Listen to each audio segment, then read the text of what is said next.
हमारे राज्य के शिक्षा मंत्री आदरणीय डॉक्टर धन सिंह रावत जी, रायपुर विधानसभा के लोकप्रिय विधायक आदरणीय उमेश शर्मा काऊ जी, अपर सचिव विद्यालयी शिक्षा रंजना राजगुरु जी, महानिदेशक विद्यालयी शिक्षा सुश्री दीप्ति सिंह जी, समस्त निदेशक एवं शिक्षा विभाग के सभी अधिकारीगण, वर्चुअल माध्यम से आज जुड़े हुए सभी हमारे प्रधानाचार्य, सभी शिक्षकगण, सभी अभिभावकगण और जिनके निमित्त आज का ये शानदार कार्यक्रम यहाँ पर संपन्न हो रहा है,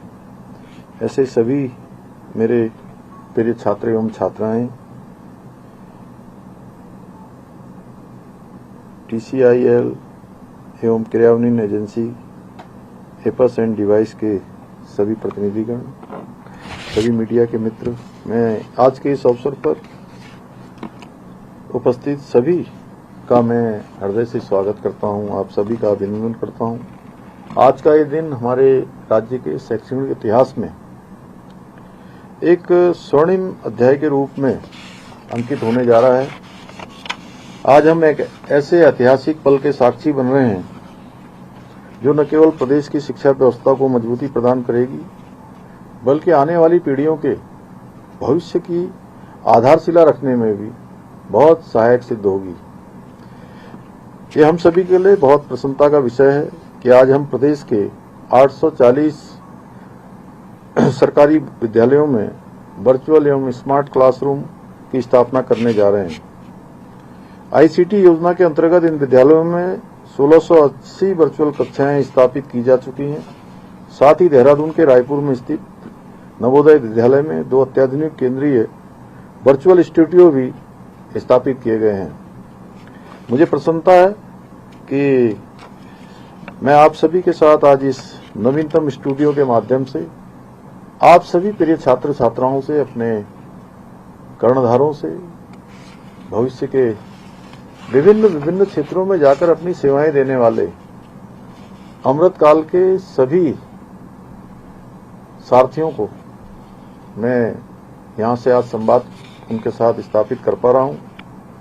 प्रिय छात्र छात्राओं, आज के आधुनिक युग में शिक्षा और ज्ञान केवल किताबों तक सीमित नहीं रहा है, बल्कि डिजिटल तकनीकों, वर्चुअल प्लेटफॉर्म्स और स्मार्ट क्लासरूम्स के माध्यम से अनंत संभावनाओं के दौर खुल रहे हैं, जो किसी सीमा रेखा तक नहीं रहेगा। एक इन्फिनिटी तक जाने का ये मार्ग हमारे लिए खुल रहा है। इन नवाचारों के जरिए आप न केवल अपने पाठ्यक्रम की सामग्री को और अधिक रोचक और सरल तरीके से समझ सकते हैं, बल्कि दूरस्थ से दूर क्षेत्रों में भी विशेषज्ञों और शिक्षकों के साथ सीधे संवाद और ज्ञान का आदान प्रदान कर सकते हैं, अच्छी से अच्छी शिक्षा प्राप्त कर सकते हैं। यही कारण है कि आदरणीय प्रधानमंत्री श्री नरेंद्र मोदी जी के दूरदर्शी नेतृत्व में शिक्षा व्यवस्था में गुणवत्ता, नवाचार को सर्वोच्च प्राथमिकता दी जा रही है। आदरणीय प्रधानमंत्री जी द्वारा देश में शिक्षा की गुणवत्ता में व्यापक सुधार करने के लिए नई शिक्षा नीति लागू की गई। वहीं ICT योजना के अंतर्गत विद्यार्थियों को डिजिटल शिक्षण संस्थानों, वर्चुअल कक्षाओं और स्मार्ट क्लासरूम के माध्यम से आधुनिक शिक्षा से जोड़ा जा रहा है। आदरणीय प्रधानमंत्री जी के मार्गदर्शन में हमारी सरकार भी प्रदेश में शिक्षा व्यवस्था को और अधिक आधुनिक, व्यवहारिक और सुव्यवस्थित बनाने के लिए कई स्तरों पर कार्य कर रही है। शिक्षा के महत्व को ध्यान में रखते हुए हमारी सरकार ने देश में सर्वप्रथम नई शिक्षा नीति लागू की है, जिसके अंतर्गत हमने वर्ष 2022 में बाल बाटिका की शुरुआत का क्वालिटी एजुकेशन सुनिश्चित करने के लिए सभी सरकारी विद्यालयों में NCERT की पुस्तकें अनिवार्य रूप से लागू की हैं। साथ ही राजकीय और सहायता प्राप्त विद्यालयों में कक्षा 1 से लेकर 12 तक के सभी छात्रों को निःशुल्क पाठ्य पुस्तकें उपलब्ध कराई गई हैं। प्रदेश में जहां एक और 226 विद्यालयों को PM श्री विद्यालय के रूप में विकसित किया जा रहा है, वहीं सभी 13 जनपदों के 500 विद्यालयों में वर्चुअल कक्षाएं संचालित की जा रही हैं। आज हम 840 नए विद्यालयों में हाइब्रिड मोड के स्मार्ट क्लासरूम भी स्थापित कर रहे हैं। यही नहीं, उत्तराखंड वर्चुअल लर्निंग एप्लीकेशन के माध्यम से अब विद्यार्थी घर बैठे ही आधुनिक और गुणवत्तापूर्ण शिक्षा प्राप्त कर सकते हैं। इसके माध्यम से बच्चे तुरंत फीडबैक प्राप्त कर सकेंगे, जिससे वे स्वयं अपना मूल्यांकन कर पाएंगे कि उन्होंने कितना सीखा और उन्हें अभी किस विषय में कितनी और अधिक मेहनत और परिश्रम की आवश्यकता है। यही नहीं, इसके माध्यम से राज्य और देश के जाने माने विशेषज्ञ शिक्षकों से सीखने का भी अवसर मिलेगा। इसके अतिरिक्त हम राज्य में दूरस्थ क्षेत्रों तक बच्चों को ऑनलाइन शिक्षा उपलब्ध कराने हेतु 5 PME विद्या चैनल भी संचालित कर रहे हैं। हम जहां एक और उत्तराखंड के सरकारी और अशासकीय स्कूलों के 6वीं और 12वीं कक्षा तक के मेधावी छात्र छात्राओं को मुख्यमंत्री मेधावी छात्र प्रोत्साहन छात्रवृत्ति योजना के माध्यम से प्रत्येक माह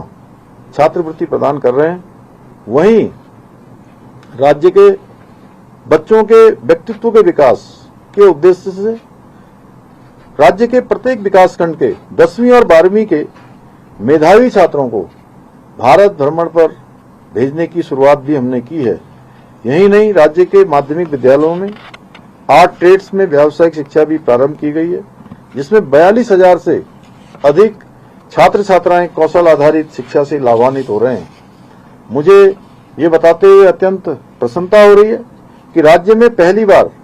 12वीं के व्यावसायिक छात्रों के लिए रोजगार मेलों का भी आयोजन किया गया है, जिसके माध्यम से 146 विद्यार्थियों का प्रतिष्ठित कंपनियों में चयन हुआ है। और इस प्रकार का जो मैं भी थोड़ी देर पहले आरुषि हमारी बेटी जो रुद्रप्रयाग से जुड़ी थी, मैं उनसे कह रहा था कि हमने आदरणीय प्रधानमंत्री जी के मार्गदर्शन में नवाचार को अपनाने का प्रयास किया है।